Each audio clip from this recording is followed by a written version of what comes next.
Nasa bibig ko. Lalaro-laruin ko yan ng dila ko para masarap. Ramdam na ramdam ko yung lasa. Ano bang mas gusto mo? Matigas o malambot kapag ito ang kinakain mo? Minsan kasi na-enjoy ko siya ng medyo malambot kasi hindi na ako masyadong na-challenge para kainin to. Tapos minsan naman, gusto ko din na na-challenge ako kaya gusto ko matigas talaga siya. Ako gusto ko yung medyo malambot na part. Chewable? Pag dumampi na to sa ngipin ko, Oo.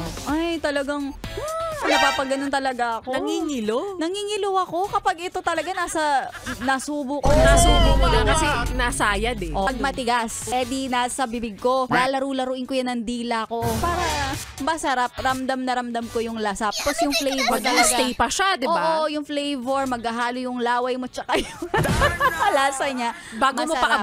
paabutin sa iyong throat. Oo, correct. May mga iba na inaaraw-araw to, pero nakakapagod yan. Tsaka nakakasawa. Siyempre pag inaaraw-araw mo yan, baka mamaya hindi mo nahanap-hanap. Every other day is enough. Sa pinag-uusapan natin ni Laika Barista ay kung ano ba ang gusto nyo, matigas ba o malambot ang ice cream? Napayes ka ba? Sa napanood mo, yes friend? Alam mo na ang gagawin mo, ha? Hit like and subscribe. And click the notification bell para ma-update ka namin. Kung gusto mo, mag-comment ka pa! Hindi ka namin iisnabin. Go, yes, friend!